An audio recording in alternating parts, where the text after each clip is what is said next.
ఇలాంటి వార్త రావటానికి? కలిసి నాకు రావట్లేదు, మీడియా వాళ్ళు కొంతమంది కలిసి వస్తున్నట్టుంది.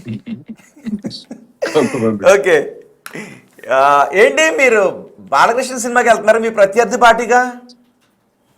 నో సార్ నేను ఫస్ట్ ఎన్టీఆర్ ఫ్యాన్, పెద్ద ఎన్టీఆర్. ఓకే. సీనియర్ ఎన్టీఆర్ అంటే మన చాలా చాలా చాలా ఇష్టం. ప్రతిరోజు ఆయన సాంగ్ ఒకటి చూస్తాను, నాకు అంత ఇంట్రెస్ట్. బ్లాక్ అండ్ వైట్ అని. అలాగే మరి రామారావు గారి అబ్బాయిగా బాలయ్య బాబు సినిమాలు కూడా చూస్తాను. జూనియర్ ఎన్టీఆర్ సినిమా అయితే మొదటి రోజే వెళ్తాం. ఇదేమైనా నేరమా రోహిత్ గారు? ఇదేమైనా నేరమా? ఇది కేసు కడతారా ఏంటి? ఒకవేళ మేము వెళ్తారా? ఎంతమంది వెళ్తున్నారు? బాలయ్య బాబు ఫ్యాన్స్ అండి, జై బాలయ్య. మేము బాలయ్య బాబు ఫ్యాన్స్, బాలయ్య బాబు సినిమాలన్నీ చూస్తాం. ఇద్దరు కలిసి చెప్పండి ఒకసారి జై బాలయ్య అని. ఒకసారి కట్ అయింది, ఒక్క నిమిషం మళ్ళీ చెప్పండి. ఇద్దరు కలిసి చెప్పండి జై బాలయ్య అని. జై బాలయ్య సినిమా సీనియర్ చెప్పాను కదా సార్, జై ఎన్టీఆర్. ఎందుకంటే సీనియర్ ఎన్టీఆర్ అంటే నటుడిగా నాకు ప్రాణం. నాకు చాలా చాలా చాలా ఇష్టం. ప్రతిరోజు దానవీర సూరకర్ణ డైలాగులు వింటుంటాం, చూస్తుంటాం, సరదా పడుతుంటాం. ఆయన సినిమాలు అంటే చాలా ఇష్టం నాకు. అలాగే బాలయ్య బాబు గాని, జూనియర్ ఎన్టీఆర్ గాని నటుడిగా ఆయన అభిమానులు మేము. ఓకే. చిరంజీవి గారి సినిమా చూస్తాం. చిరంజీవి గారి సినిమా రిలీజ్ అయిన వెంటనే అది కూడా చూస్తాను. చిరంజీవి గారు అంటే కూడా చాలా ఇష్టం నాకు. ఎవరు ఎక్కువ ఇష్టం? చిరంజీవి గారి సినిమా, బాలకృష్ణ ఎక్కువ ఇష్టం? చిరంజీవి గారే ఎక్కువ ఇష్టం. చిరంజీవి గారు మరి చిరు కదా, అందులో ఇద్దరు ట్రావెల్ చేశారు కదండి పార్టీలో. చిరంజీవి గారు అంటే ఎక్కువ ఇష్టం. ఓకే. అన్ని మిస్ అవ్వకుండా చూస్తారా చిరంజీవి సినిమాల్ని? చిరంజీవి గారిది మిస్ కాం, అలాగే బాలయ్య బాబుది మిస్ కాం, జూనియర్ ఎన్టీఆర్ మిస్ కాం. కలిసారా మీరు బాలయ్య బాబుని? కలిసారు ఎప్పుడైనా మీరు? లేదు సార్, కలవలేదు. అసెంబ్లీలో చూసుకోవడం, హౌస్ లో కలుసుకోవడం తప్ప ఇక్కడ లేదు, కలవలేదు. కలవాలి ఉంది, కలుస్తాను. అభిమానిగా కలుస్తాను, కలవాలి ఉంది, కలుస్తాను. నా అభిమాన నటుడు కదా, ఎందుకు చిరంజీవి గారిని కలిసి పనిచేశాను, చిరంజీవి గారితో కలిసి పనిచేశాను కూడా కదా. జిల్లా పార్టీ అధ్యక్షుడిగా పనిచేశాను, ఎమ్మెల్యేగా పోటీ చేశాను. చిరంజీవి గారు పెట్టిన పార్టీకి సూర్యుడు గుర్తుంటే ఆ సూర్యుడి గుర్తు పైన పోటీ చేసింది రాష్ట్రంలో నేను ఒక్కడనే, బై ఎలక్షన్ లో. చాలా చక్కగా చిరంజీవి గారితో చాలా అనుబంధాలు ఉన్నాయి. నా కోసం చిరంజీవి గారి టెక్కలు వచ్చి దగ్గరుండి నామినేషన్ కూడా వేయించారు బై ఎలక్షన్ లో. చాలా అనుభవాలు ఉన్నాయి. చిరంజీవి గారిని కలిసాం, బాలకృష్ణ గారిని కలవలేదు, కలుస్తాం ఎప్పుడో రోజు. ఓకే. మీ అభిమాని హీరో ఎవరండి? మాధురి గారు? నాకు ఒక అభిమాని హీరో అంటూ ఉండడండి, ఎవరి సినిమాలు బాగున్నా చూస్తాను అంతే. అంటే ఇతను జూనియర్ ఎన్టీఆర్ ఎక్కువ ఇష్టం కదా, బాగా చాలా ఇష్టం జూనియర్ ఎన్టీఆర్ అంటే. జూనియర్ ఎన్టీఆర్ మూవీ ఫస్ట్ డేనే వెళ్ళాలి కాబట్టి ఇతనితో పాటు నేను కూడా అలాగా జూనియర్ ఎన్టీఆర్ ఫ్యాన్ అయిపోయాను. ఓకే. మరి రామ్ చరణ్, పవన్ కళ్యాణ్, ప్రభాస్? చూస్తాం. పవన్ కళ్యాణ్ యాక్చువల్ గా నిజం చెప్పాలంటే పవన్ కళ్యాణ్ కి నేను చిన్నప్పటి నుంచి ఫ్యాన్ ని మూవీస్ లో. నిజమా? మీరు కానీ తర్వాత ఎప్పుడైతే పాలిటిక్స్ కి వచ్చి స్టెబిలిటీ లేదు, స్టబాన్ గా లేకుండా అలా అయిపోయారో మీ అభిమానం పోయింది అంతే.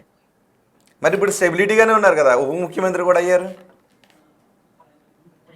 ఎందుకు కూటమి కలిసిపోయారు కదా, ఇండిపెండెంట్ గా ఉండాలి కదా. నాకు ఇండిపెండెంట్ గా ఉండి పోటీ చేసి ఉంటే అభిమానం అలాగే ఉండేదేమో. ఓకే. ఇప్పుడు రాజకీయాల కారణంగా అభిమానం పోయింది, కానీ సినిమాల పరంగా అభిమానం అలాగే ఉందా? సినిమాల పరంగా నేను పవన్ కళ్యాణ్ ఫ్యాన్. ఏ సినిమా ఇష్టం పవన్ కళ్యాణ్ సినిమా? ఆయన తొలి ప్రేమ సినిమా ఇష్టం. తొలి ప్రేమ. అవునా? ఓకే. తొలి ప్రేమ సినిమా నాటికి మీకు దువ్వాడ శ్రీనివాస్ గారు పరిచయం ఉంది అసలు ఏ కోసానైనా?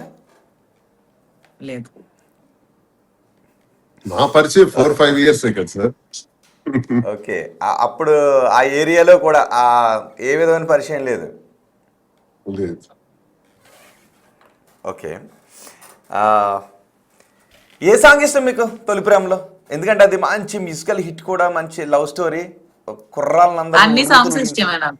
ఆ సినిమా అంతా ఇష్టమే. సినిమా చాలా సార్లు చూసాను, అన్ని పాటలు ఇష్టమే, సినిమా అంతా ఇష్టం. పవన్ కళ్యాణ్ ఒక సాంగ్ పాడతారా మాధురి గారు ప్లీజ్?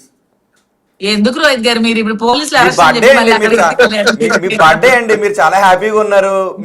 మీరు పవన్ కళ్యాణ్ అభిమాని అని తెలిసిన తర్వాత పవన్ కళ్యాణ్ అభిమానులు కూడా చాలా హ్యాపీ ఫీల్ అవుతారు. ఈ బాలకృష్ణ సినిమాకి వెళ్తున్నా, బాలయ్య బాబు సినిమాకి అక్కడ వాళ్ళు 2 అని మీరు వాళ్ళు అన్నారు. వాళ్ళు పవన్ కళ్యాణ్ శ్రీనివాస్ గారు అభిమానులను తిట్టుకున్నా తిట్టుకోకపోయినా నన్ను ఏమన్నా, నేను ఒకప్పుడు కాలేజ్ డేస్ లో చిన్నప్పటి నుంచి పవన్ కళ్యాణ్ అభిమాని. పవన్ కళ్యాణ్ అంటే చాలా ఇష్టం. తను రాజకీయంగా వచ్చినప్పుడు కూడా చాలా నేను చాలా ఆనందించాను, చాలా ఇష్టపడ్డాను. నాకు జనసేనలో కూడా అప్పుడు పిలిచారు, వెళ్దాం అనుకున్నాను.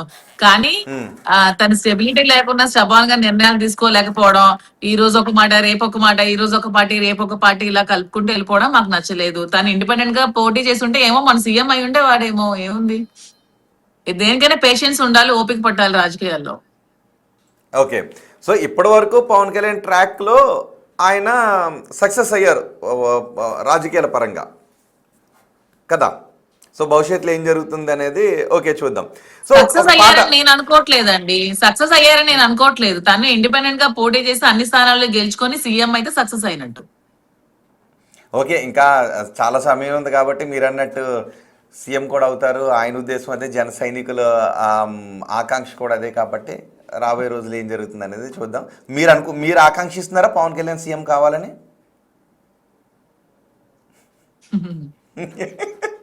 వివాదం క్వశ్చన్ అంటారు. ఓకే సరే, సండే రోజు కాబట్టి ఏదండి, మేము ఇప్పుడు ఇండిపెండెంట్. మా రాజా ఇప్పుడు ఇండిపెండెంట్ క్యాండిడేట్ అండి.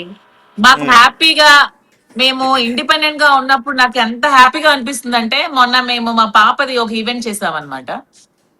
పార్టీలకు అతీతంగా జనసేన వాళ్ళు, బీజేపీ వాళ్ళు, టీడీపీ వాళ్ళు, వైసీపీ వాళ్ళు అందరూ కూడా, ఎందుకంటే అందరికీ శ్రీను గారు అంటే అభిమానం. ఎందుకంటే తను 25 years నుంచి రాజకీయాల్లో ఉన్నారు, ప్రజాసేవలోనే బ్రతుకుతున్నారు. ఓడిపోయినా సరే ప్రజా జీవితమే తన పరమావధిగా గడుపుకుంటూ ప్రతి క్షణం గడుపుతుంటారు. కాబట్టి జనాలందరికీ కూడా శ్రీను గారు అంటే చాలా ఇష్టం. ప్రజలకి, పార్టీలు పక్కన పెడితే పబ్లిక్ వెళ్తూ ఉంటే పబ్లిక్ చాలా ఇష్టం. సో ఇప్పుడు కొంతమంది టీడీపీలో ఉన్నప్పుడు, శ్రీన్ గారు వైసీపీలో ఉన్నప్పుడు కలవడానికి కూడా భయపడేవాళ్ళు. ఎందుకంటే వాళ్ళ నాయకులు ఏమనేస్తారు అని దొంగతనంగా కలుసుకోవడం ఇలా జరిగేది. సో ఇప్పుడు ఇండిపెండెంట్ గా ఉన్నప్పుడు ఏమంటే ప్రజలందరూ కూడా పార్టీలకు అతీతంగా వచ్చేస్తున్నారు, సపోర్ట్ చేస్తున్నారు. మీరు నిలబడండి, మీకు అందరం మేము సపోర్ట్ గా ఉంటామని చెప్తున్నారు. సో ఇండిపెండెంట్ గా చాలా హ్యాపీగా అనిపిస్తుంది మాకైతే. సో నెక్స్ట్ రాజకీయ అడుగులు ఎలా ఉంటాయి శ్రీనివాస్ గారు? ఇండిపెండెంట్ గా పోటీ చేస్తారు. మళ్ళీ ఏ పార్టీలో? ఎందుకంటే నన్ను దువ్వాడ శ్రీనివాస్ కి ఓట్లు లేవు, దువ్వాడ శ్రీనివాస్ కి చాలా చెడ్డ పేరు ఉంది, దువ్వాడ శ్రీనివాస్ ను పార్టీలో ఉంచకండి, పార్టీని సస్పెండ్ చేయండి అని మా జిల్లాలో ధర్మాన ప్రసాద్, కృష్ణదాస్ చాలా కష్టపడి నా వ్యక్తిగత కారణాన్ని పెట్టి సస్పెండ్ చేయించారు. ఇప్పుడు సస్పెండ్ చేసినప్పుడు దువ్వాడ శ్రీనివాస్ పవర్ ఏంటో చూపించాలి కదా, దువ్వాడ శ్రీనివాస్ ఓట్ బ్యాంక్ ఏంటో చూపించాలి కదా. రాజకీయాల్లో శ్రీకాకుళం జిల్లాలో దువ్వాడ శ్రీనివాస్ పాత్ర ఎటువంటిది, ఎంత ప్రభావాన్ని చూపెడుతుంది, వాళ్ళ నిర్ణయం ప్రకారం వాళ్ళ సజెషన్ వల్లే నాకు సస్పెన్షన్ జరిగింది. కాబట్టి నేను ఖచ్చితంగా ధర్మాన ప్రసాద్, కృష్ణదాస్, అలాగే టెక్కలి, పలాస ఈ 4 నియోజకవర్గాల్లో నా శక్తి ఏంటో రానున్న ఎన్నికల్లో చూపెడతాను. ఓట్ బ్యాంక్ లేదని కదా నన్ను సస్పెండ్ చేశారు. మళ్ళీ వైసీపీలోకి వెళ్ళే ప్రయత్నం అయితే